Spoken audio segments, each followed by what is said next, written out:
तुम बहू को गलत कैसे ठहरा सकती हो? ओह, ये छुट्टियों वाले दिन बच्चों के साथ ऐसे पलक झपकते पार हो जाते हैं कि समय का कुछ पता ही नहीं चलता।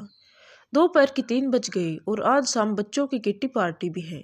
चलो अपने हाथों से बच्चों के लिए मटर वाले भरवा आलू चॉप तैयार कर लेती हूँ।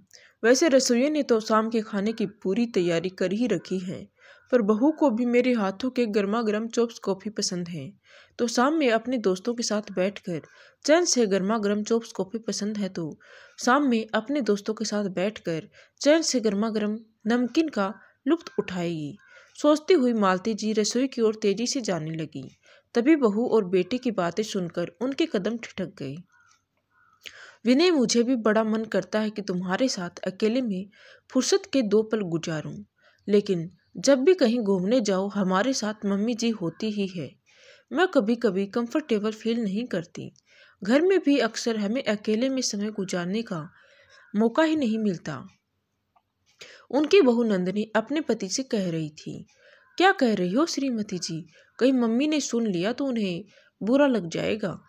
अरे, जब वे हमारे साथ ही रहती हैं तो हमें छोड़कर कहाँ जाए बेचारी। बाकी दिन तो हम ऑफिस की आपाधापी में परेशान रहते हैं। हमारे पीछे घर और हमारी बिटिया पीहू की देखभाल वही तो करती है। बस एक छुट्टी वाले दिन ही तो हम उनके साथ समय गुजार पाते हैं। उनके बेटे ने अपनी पत्नी से कहा। मानती हूँ विनय, वो हमारे घर की रीढ़ है। वे हमारा बहुत ख्याल भी रखती हैं और हमें बहुत प्यार भी करती हैं, पर एक पत्नी को भी तो कुछ पल अकेले में अपने पति का सानिध्य मिलना चाहिए ना। मैंने उन्हें कितनी बार कहा है कि शाम में बाहर जाकर थोड़ा पार्क ही घूम आए, कुछ टहलना घूमना भी हो जाएगा और हमें भी कुछ पल एकांत के लिए मिल जाएंगे। अब मम्मी जी इस बात को नहीं समझती, तो अब तुम्हें कुछ बीच का रास्ता सुझाओ। बहू की दलीलें सुनकर मालती जी की आंखों से अश्रु की धारा बह निकली। वे खुद को संयत करने के लिए बाथरूम में घुस गई। नल की तेज धारा के बीच कुछ देर तक के फपक कर रोती रही। उन्होंने सोचा भी नहीं था कि उनकी बहू को उनका साथ इतना नागवार गुजरता था। जीवन के सांधी बेला में उनके पति उन्हें अकेला साथ छोड़ स्वर्ग सिधार गए थे। इस कारण ही तो उन्हें यह दिन देखना पड़ रहा था। कितने अरमानों से उन्होंने अपने पति के साथ अपने सपनों का घर सजाया था। जब उनके पति रिटायर हुए थे तो वे दोनों साथ में कितने खुश थे। पति के साथ सारा दिन बिताकर मालती जी का अकेलापन दूर होने लगा था। बच्चों से दूर रहकर उनके जीवन में जो सूनापन था अब भरने लगा था। अपने बच्चों के लिए अपने जिस समय की उन दोनों ने कुर्बानी दी थी, अब उसे वापस देने का समय आ गया था।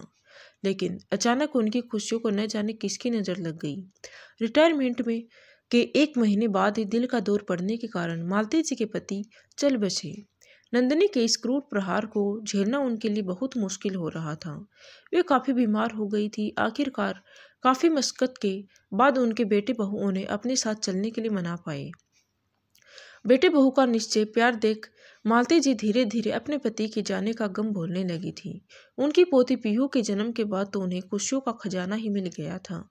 ऐसा लगता था जैसे उन्हें फिर से एक नया जीवन दान मिल गया था। बेटे बहू उन्हें कभी अकेला होने नहीं देते थे। अंततः जिस सपनों के घर को मालती जी ने अपने पति के साथ मिलकर बनाया था, खुद की मर्जी से खुशी खुशी बेच दिया। आज वही गलती उन्हें डसने को तैयार खड़ी थी। अब मैं कहाँ जाऊँ? मेरे पास तो अब अपना कोई ठिकाना ही नहीं रहा। हे भगवान, अगर मुझे ऐसा ही दिन दिखाना था तो मुझे भी उठा लेते। मम्मी जी, आप ठीक तो है ना? इतनी देर तक बाथरूम में क्या कर रही हैं? अचानक बहू की बातों से मालती जी अपने वर्तमान में लौटी। मैं बिल्कुल ठीक हूँ, उन्होंने सिसके दबाते हुए कहा। जैसे बहू मुझसे प्यार का नाटक करती है, वैसे मैं भी अपने मन के भाव किसी के सामने व्यक्त नहीं करूँगी। सोचती हुई मालती जी खुद को संयत करके बाथरूम से बाहर निकली। थोड़ी देर बाद जब मालती जी तैयार होकर बाहर जाने लगी तो बेटे विनय ने उन्हें टोका। कहाँ जा रही हो माँ? तुम तो कभी बाहर अकेले नहीं जाती थी, तो आज यूँ अचानक?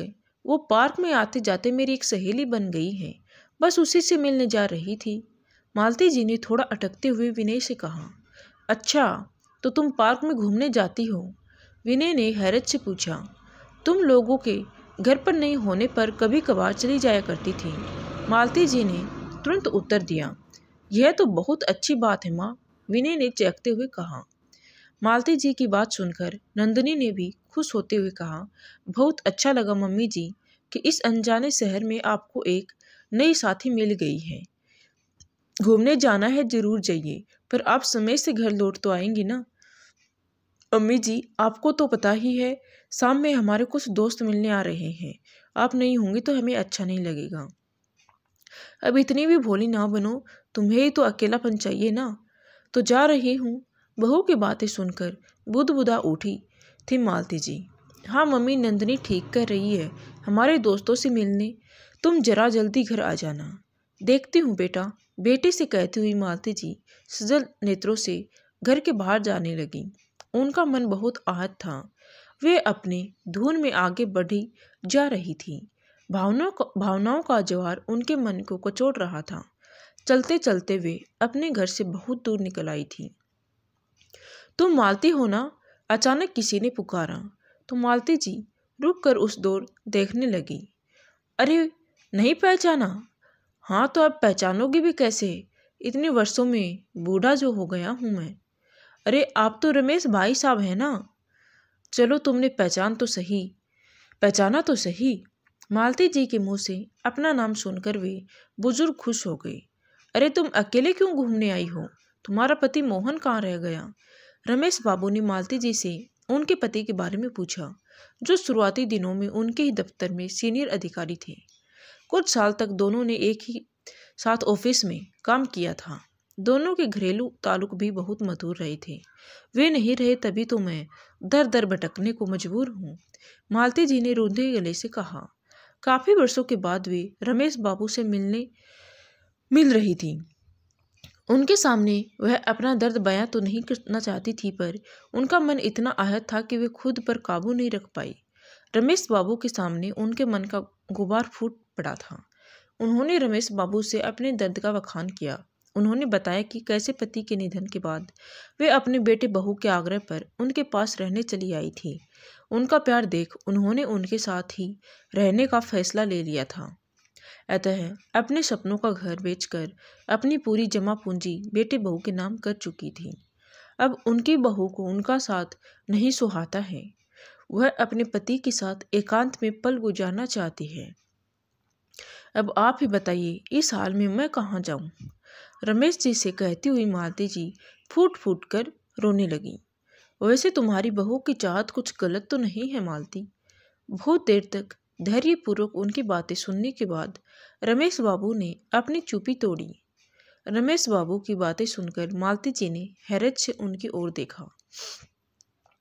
हाँ मालती, सिर्फ तुम्हारी बहू ही नहीं, अपितु दुनिया की हर एक औरत की यही चाहत होती है। सच कहूँ तो एक स्त्री की ऐसी चाहत गलत भी तो नहीं है ना। और याद करो, तुम भी अपने शुरुआती दिनों में अपनी ननद के कारण कितनी परेशान रहा करती थी। तुम भी अपने पति के साथ अकेले में कुछ फुर्सत के पल बिताने के लिए कितनी आतुर रहा करती थी। ऐसा मेरी पत्नी ने कभी तुम्हारे बारे में भी बताया था। इस मामले में तो तुम्हारी ननद थोड़ी कच्ची और नादान थी, पर तुम इतनी परिपक्व होकर अपनी बहू को गलत कैसे ठहरा सकती हो?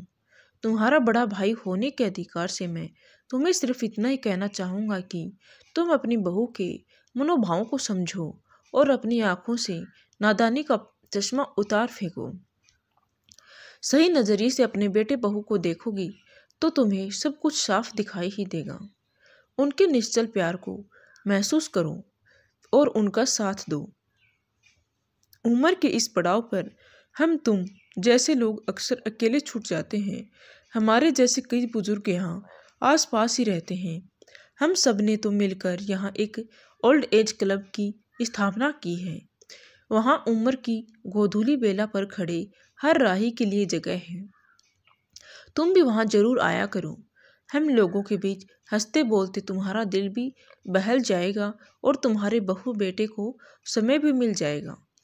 मालती जी को रमेश बाबू की बात भली लगी। आपने अपने उम्र के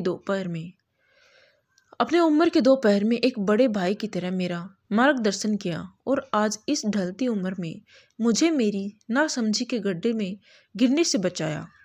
रमेश बाबू से फिर से मिलने का वादा कर मालती जी एक नए नजरिए के साथ अपने घर की ओर चल पड़ी। आज मालती जी का घर खुशहाल है। अब बहू के मन की बात बिन बोले ही वे समझ जाती हैं। रमेश बाबू और बाकी क्लब मेंबर्स के साथ हंसते बोलते मालती जी के जीवन का पुष्प पुनः खिल उठा है।